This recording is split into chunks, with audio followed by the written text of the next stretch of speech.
시청자 여러분 그리고 창업을 준비하는 방청객 여러분 반갑습니다.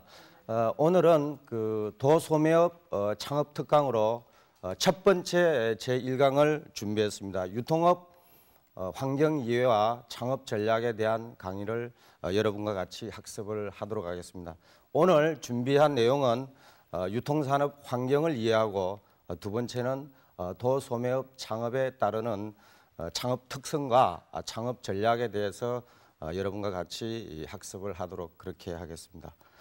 지금 사실 우리나라 유통 환경이나 창업 환경은 여러분들 잘 아시다시피 대체적으로 외식업이 주력을 이루고 있고 특히 그 프랜차이즈 산업 부분에서도 외식업이 차지하는 부분이 최소한 50% 이상을 넘고 있는 그런 실정입니다만은 선진국의 경우에는 도소매업, 소위 유통업이라든지 서비스업 부분이 많은 비중을 차지하고 있습니다. 그래서 우리나라는 이제까지 창업 업종 내지는 산업 부분이 생계형으로 와 있기 때문에 외식업 부분이 많은 형편이었는데 오늘은 특히 도소매업 내지는 유통업을 가지고 여러분과 같이 생각을 해보도록 하겠습니다. 그러기 위해서는 우리가 이제 도소매업 중심이 되는 부분이 사실상 유통업입니다.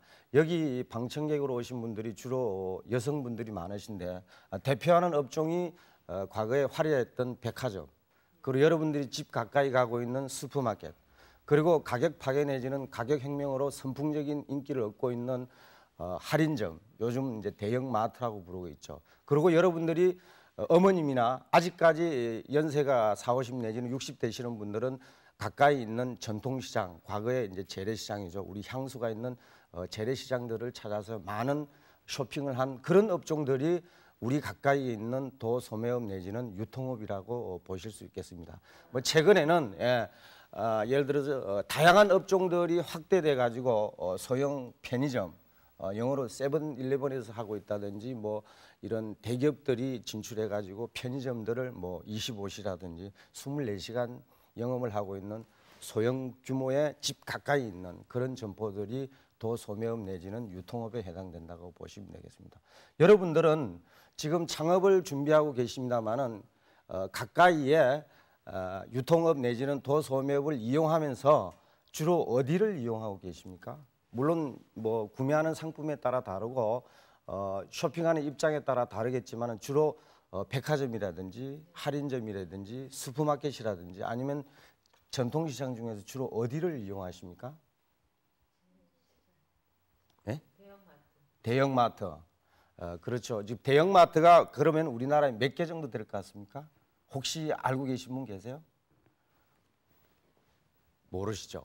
그러니까 우리가 여기서 이제 이야기가 됩니다. 창업을 하려고 그러면은 내가 어떤 업종을 하려고 그러는데 거기에 관계되는 경쟁 업체라든지 점포가 어느 정도인지 충분히 시장 분석을 해야 된다는 이야기가 되겠죠.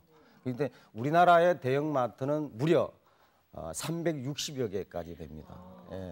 최고 한 400여 개까지 우리나라에 이제 정점을 이루고 시장 한계가 오기 때문에 대형 유통회사들은 지금 중국이라든지 동남아 쪽으로 진출을 활발히 진행하고 있는 그런 실태입니다. 그럼 우리 집 가까이 있는 소위 과거의 구멍가게가 편의점으로 현대화되고 규모화되고 시설이 깨끗해진 점포들이 100개 정도 될 것 같아요. 편의점이라고 그러죠.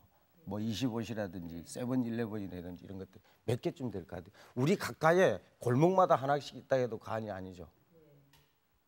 100개쯤 될 것 같아요. 그렇죠. 그러니까 특히 내가 이 자리에서 여러분들한테 강조하고 싶은 것은 남성하고 여성하고 차이점이 여성은 상당히 창업에 감성적이고 남성은 창업에 상당히 논리적이고 이성적입니다. 그런 점에 대해서 여러분들이 분석이라든지 수치에 명확해 볼 필요가 있습니다. 사업은 숫자에 따라서 돈을 벌기 위한 작업이라고 봐야 되겠죠. 그래서 편의점은 우리나라에 무려 11,000개나 지금 존재하고 있습니다. 그래서 도소매업을 창업하려고 그러면 문제가 되는 게 뭡니까? 경쟁이죠. 옆에 점포끼리의 경쟁. 그러니까 너무 많아도 안 되고 또 너무 적어도 안 되겠죠. 적절한 점포끼리 경쟁하는 게 도소매업의 어떤 영업 원리라고 그렇게 보시면 됩니다. 그러면은 제가 서두에 여러분을 편안하게 위해서 이런저런 이야기를 주변 이야기를 했습니다만은 그러면은 유통산업의 흐름, 도소매 산업의 흐름은 어떻게 전개해 왔는지를 한번 살펴보면 우리가 어린 시절에 부모님이 이용했던 부분은 재래시장 내지는 백화점이라든지 이런 것들이 과거에 성업을 했습니다. 유통업에 꽂히고 도소매업에 꽂히 백화점이었습니다. 근데 지금 백화점은 한 75개 정도밖에 존재 안 합니다. 그러니까 IMF 이전에는 제일 번성한 업종으로서 105개나 우리나라에 존재했는데 쇠퇴하고 여러분들이 자주 찾으시는 대형마트에 의해서 밀려나가지고 지금 줄어드는 그런 상태입니다. 그럼 현재는 어떤 도소매 업종들이 존재하면서 여러분하고 가까이 있느냐 하면은 대형마트라든지 뭐 복합 쇼핑몰이라든지 하이마트 같은 전자 카테고리 킬러, 사이버 쇼핑몰들이 지금은 대세를 이루고 있습니다. 여러분 자녀분들은 지금 직접 쇼핑을 하지 않고 인터넷이나 홈쇼핑을 통해서 뭐죠? 사이버 쇼핑을 24시간 즐기고 있는 그런 시대라는 이야기죠.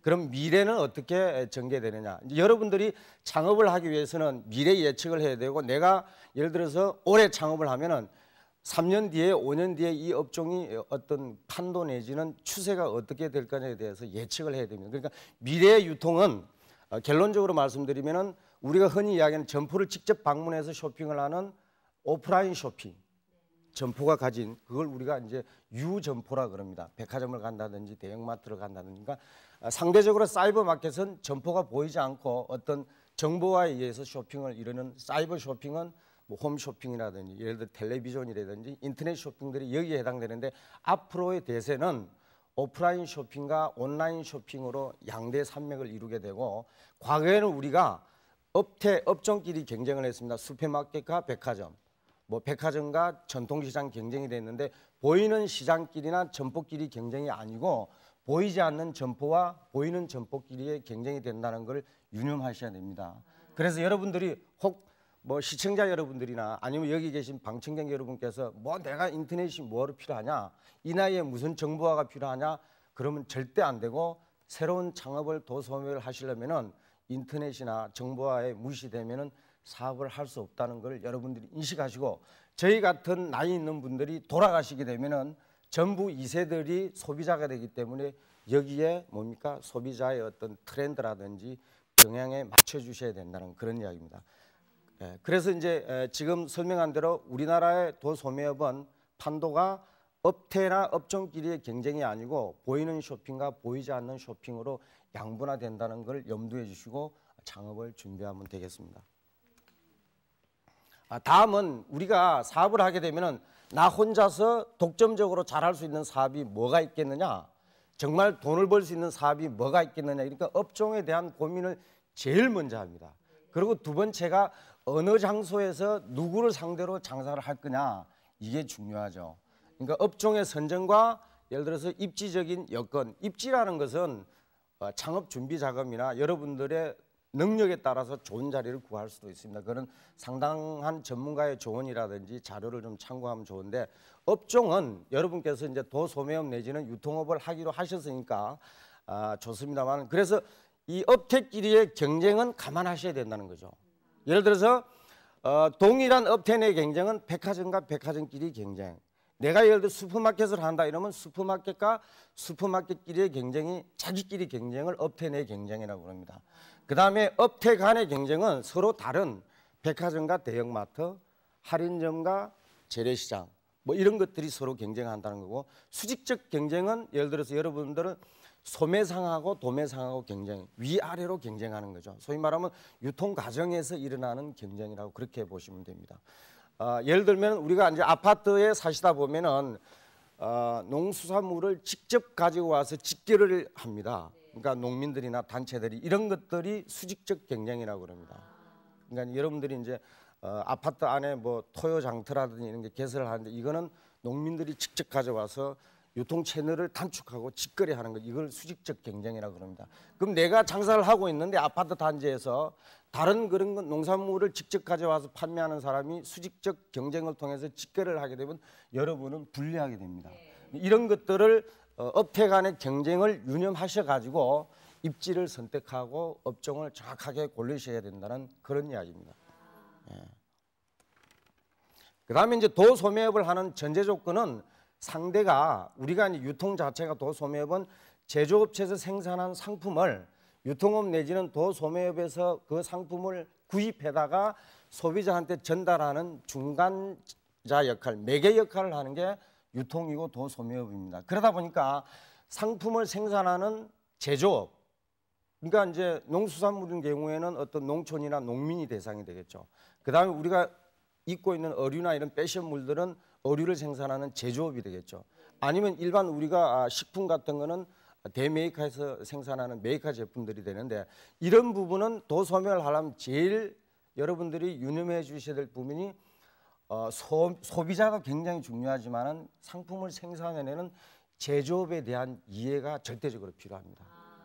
거기서 상품을 잘 구입해야 되고 또 거래선을 잘 선정해야 되고 프랜차이즈 도소매업의 경우에는 유망한 본부, 믿을 수 있는 본부를 선택하는 게 본부의 기능이기 때문에 굉장히 중요하다는 이야기죠. 그래서 제조업과 유통업은 생각하는 각도가 다르다는 겁니다.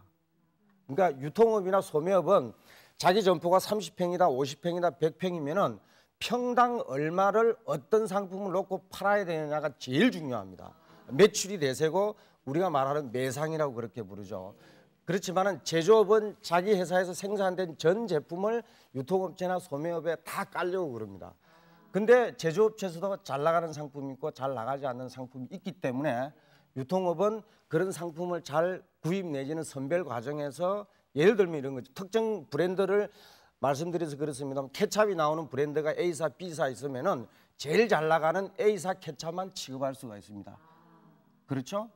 그렇기 때문에 매장의 사이즈가 한계가 되어 있기 때문에 제조업과 유통업의 관계는 상품을 어떻게 선정하느냐에 따라서 매장의 매출 효율이 달라진다는 걸 여러분들이 유념하시고 제조업체에서 납품하겠다는 상품을 그대로 받아서는 안 된다는 이야기입니다. 그다음에 이제 그 도소매업을 창업을 하는데 이제 예를 제가 하나 들어드릴게요. 결국 특정한 지역에서 업종을 선정해 가지고 이제 서비스를 하게 되는데 과연 우리가 서비스를 어떻게 해야 되느냐 이런 거죠. 예를 하나 들어보겠습니다. 서비스가 뭔지. 여러분들이 자주 가는 대형마트 소위 할인점에서는 고객이 가게 되면은 상품을 진열하거나 계산을 하거나 이럴 때 여러분한테 인사를 정중하게 하지 않습니다. 그렇죠? 근데 백화점에 가면은 어떻게 합니까? 여러분이 가시게 되면은 일을 멈추고 정중한 자세에서 다소곳이 인사를 합니다. 이건 서비스의 질의 차이입니다.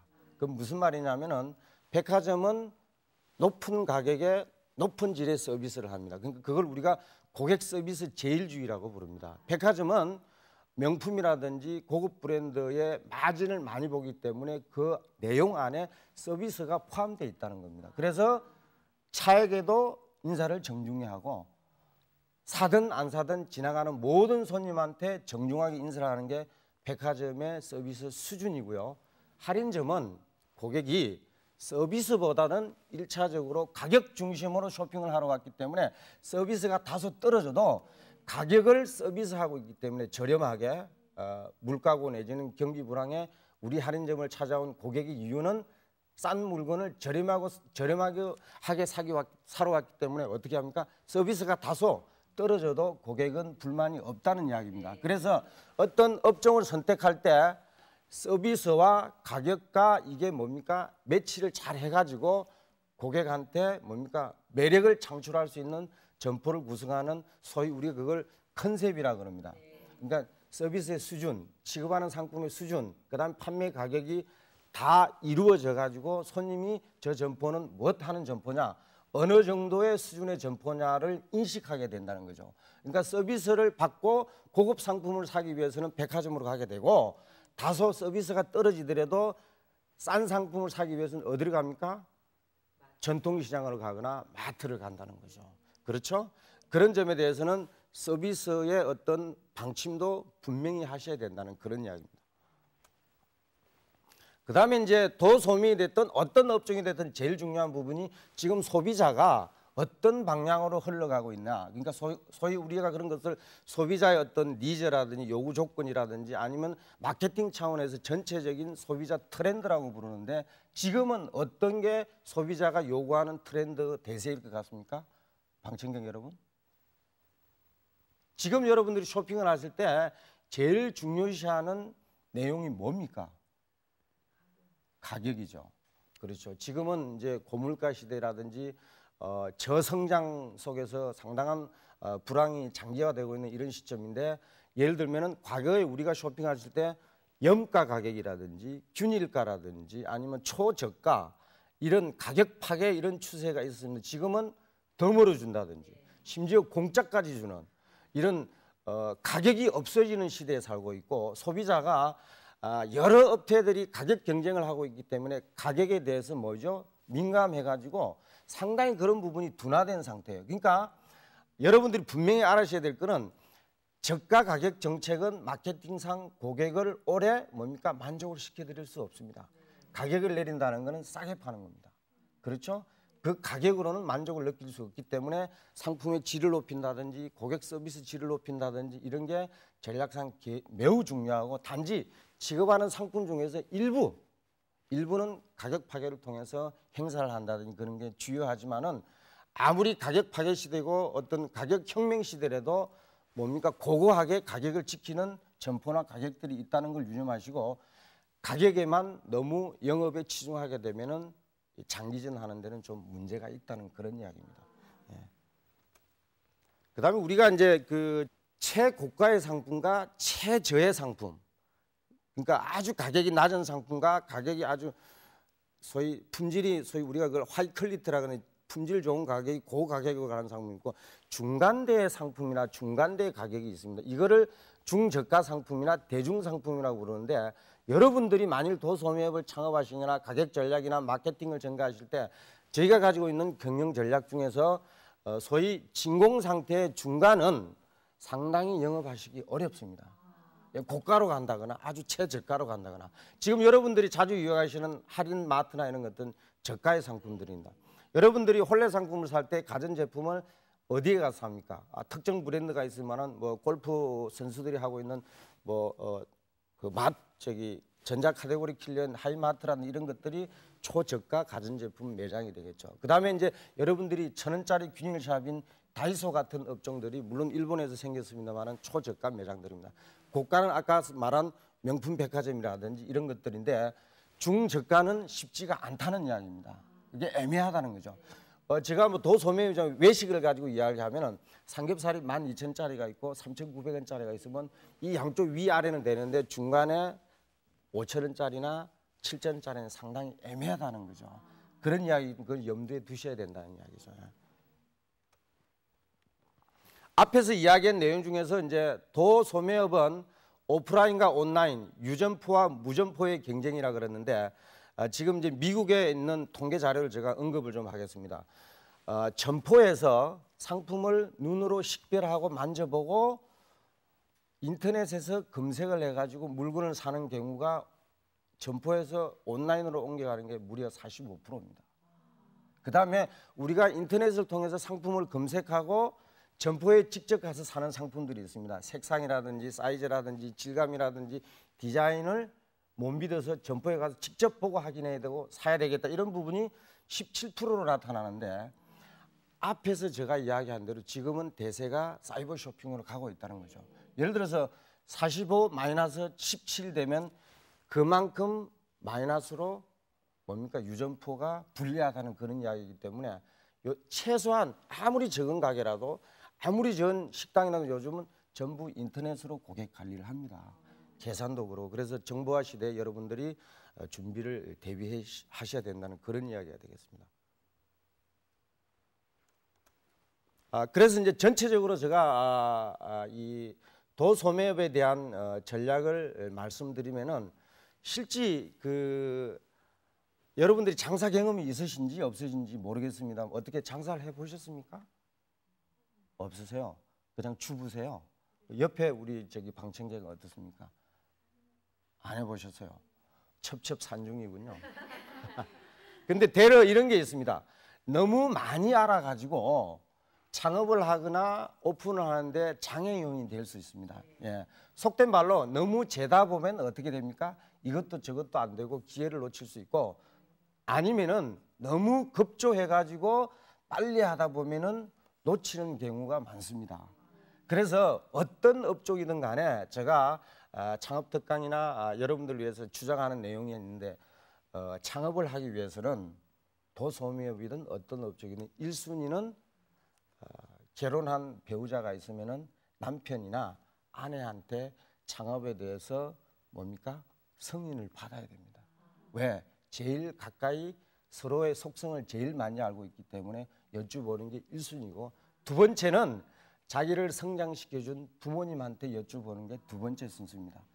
부모님은 뱃속에서 품어가지고 키워서 탄생했기 때문에 아내가, 남편이 모르는 속성을 너무나 잘 알고 있기 때문에 이 아들이, 이 딸이 창업할 시점이 됐느냐 안 됐느냐를 일자 무식군이라도 아무런 전문성이 있어도 감으로 다 알아냅니다.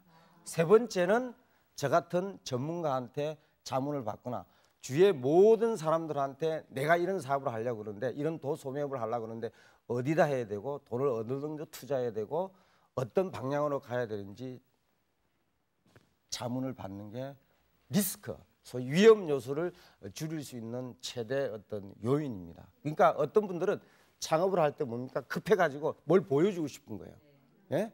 오픈식에 친구를 불러서, 주변 사람을 불러서 떡을 해놓고 잔치를 하고 싶은데, 사실은 창업은 잔치가 고생의 길을 스타트하는 길입니다. 문 여는 게 이제부터 고생, 문이 열리고 어떤 서비스를 하고 본인은 희생해가지고 소비자 앞에 다가가는 약속이 오픈입니다. 그게 잔치가 아니라는 이야기죠.